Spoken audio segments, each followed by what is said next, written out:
So Bernie Sanders appeared at the striking site of the Kellogg's workers, and he gave about a 10-minute speech, and I'll put a link to that speech in the description below. It was pretty good. I mean, it was on point. It was a little low key, but that's Bernie. When Bernie speaks, he's not too flashy. He's not all about like showing bravado and stuff. He's about giving you the facts. So that's what you can expect. And towards the end of that speech, there was a letter he read from President Joe Biden, which, as I'll point out a little later on, I truly believe was just Joe Biden pandering to make sure his poll numbers didn't slip too far, because I think he knows he's only at a 38% approval rating.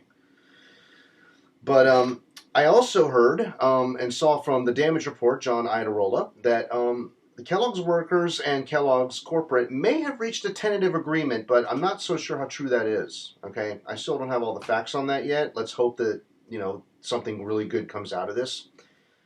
But the strike does continue at this point. Bernie Sanders was out there, and he highlighted some things in that speech that were really, really important to understand, and it really harkens back to the beginning of the industrial age here in the United States, when workers were out there 10, 12, 15, 16, 18-hour days and being paid pennies on the dollar, really, because we were in that position.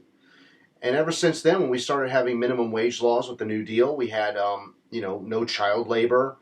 People cannot be forced to do certain things by their employer, and et cetera, et cetera.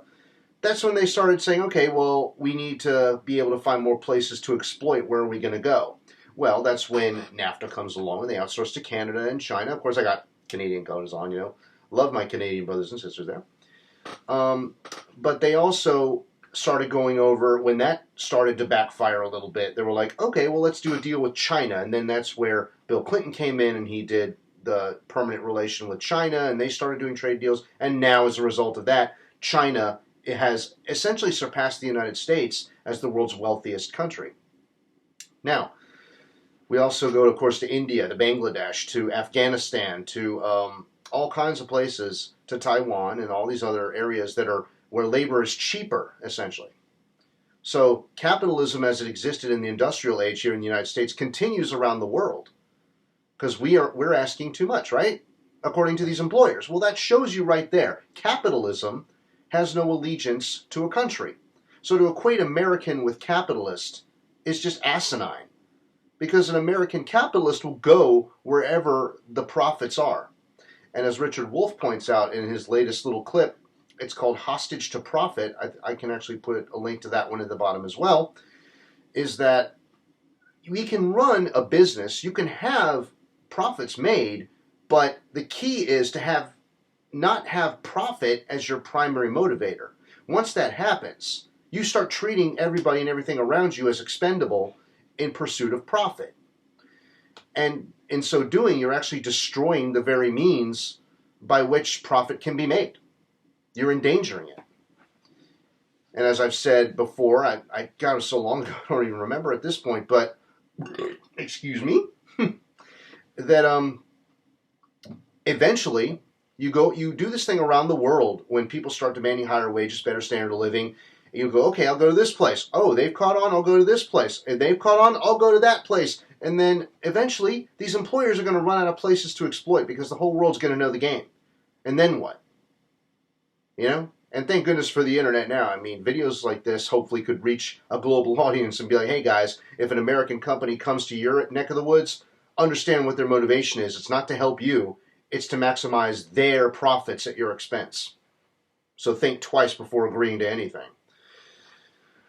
And that leads to democracy in the workplace on a global scale. I think that would be a wonderful thing. It's probably a pipe dream, at least at this point. Who knows how far into the future before we get enough co-ops in the world to really pose a significant threat to private ownership over the means of production. But that's a whole other story. Bernie Sanders and the Kellogg's workers standing together, it's putting even more spotlight and more of a prestige almost on these Kellogg striking workers. And I think it can have a ripple effect throughout the world, the country. I hope it does. We saw just recently the Starbucks in Buffalo unionized. Let's hope more follow there. Other stores that need unions, let's hope they rise up and get one. Let's hope also that in light of companies firing workers, if they decide to shut a plant down or a factory down or an office down, whatever it is, and they want to go somewhere else, let's hope that the workers can say, okay, then if you want to go, if you're that intent on exploiting people, we'll sit down at the table with you to work out a transition where you phase yourself out, and you work with us to transition into a new business for ourselves as you leave. So that way we have our own job security and a source of income while you're heading out the door.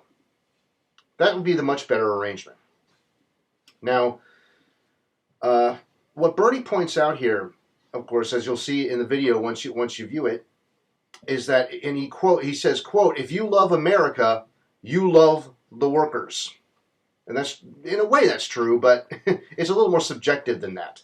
Because America, what it means to be happy in America means different things to different people. And in the case of the Kellogg CEO and the investors and other companies like that, it's all about profit for them. What makes America the best country in the world in their eyes is their ability to make unlimited amount of profit.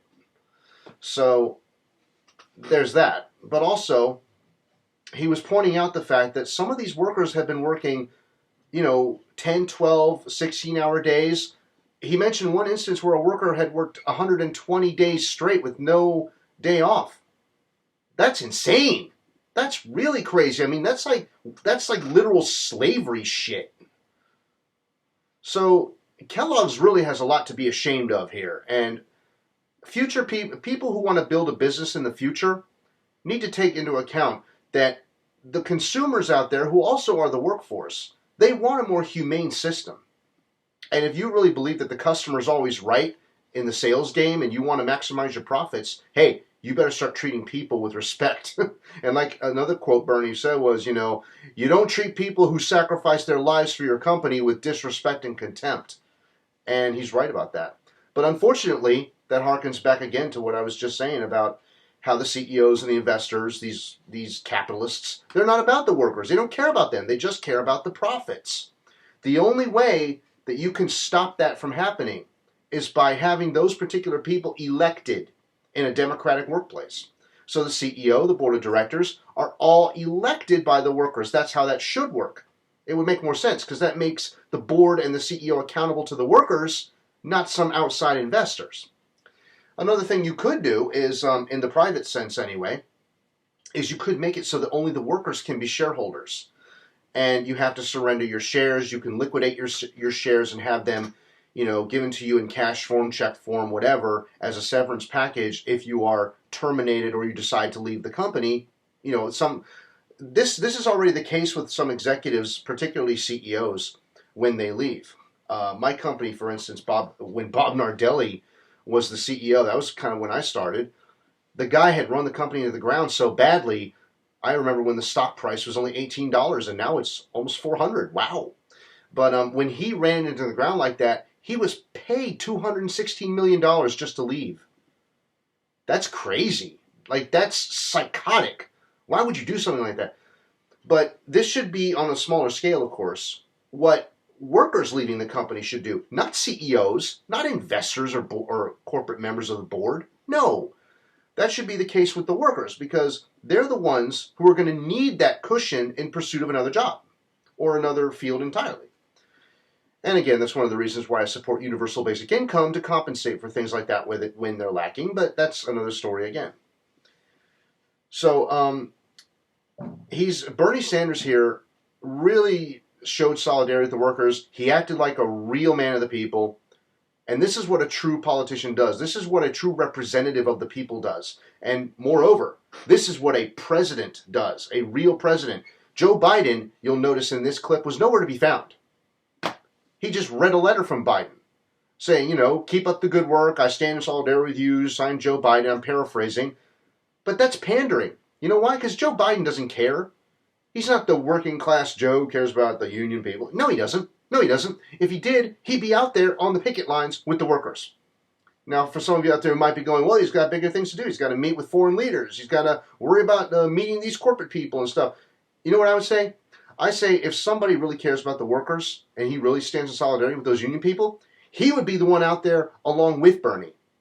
He would be right there beside him giving a speech. He would say to world leaders, hey, Mr. and Mrs. World Leader, I'm sorry, but we're going to have to put our meeting on hold. I have a more pressing issue here at home. My workers are under threat by these greedy corporate executives. I need to make sure that my workers are going to be okay before we proceed with our business.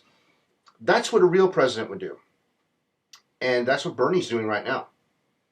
So we warned them. We warned some of these people a long time ago. Bernie Sanders was the best choice back in 2016 and in 2020.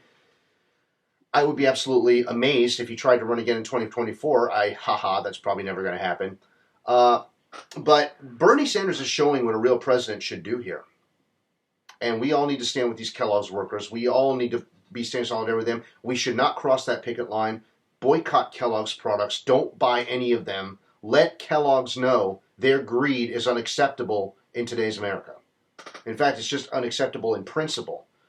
Because their ability to have profits, period, is dependent on the workers and their ability to produce what they then can sell. And of course, if you had a democratic workplace, well, the workers would be the one democratically deciding how to do that. It wouldn't be the CEO and the board of directors saying, we're going to do it and you workers are just going to shut up and live with the consequences. No, the workers would have the say, not the CEO. All right? They would just be the presenters to the public, a little bit like the president is supposed to be today. But they would be elected, and if so, the workers in a democratic workplace could vote them down and put somebody else in there anytime they wanted. That would be a much better way to go. It would slow progress down a little bit. Well, maybe that's misrepresenting the facts here. It could not slow down progress, but it could slow progress. That's the term I'm looking for. But it would be a lot more efficient as far as overall happiness, as far as quality of life, all the things that really matter. So I highly recommend you all check this out. This is really great. Bernie, if Bernie runs again in 2024, I'm just going to say if nobody else emerges, he's got my vote. But even though he's like as old as the dinosaurs. But I also want to take this opportunity to point out something that I heard Farron Cousins of the Ring of Fire mention, okay? And that was that a really good ticket in 2024 would be Katie Porter and Oregon Senator Jeff Merkley. I honestly think that's a great ticket. Both of these people have known to be fighters. They never back down. And Katie Porter especially, she knows what she's doing when it comes to holding corporate people accountable. In a way, she kind of goes a little farther than Elizabeth Warren does. And she's not nearly as wonky as Elizabeth Warren.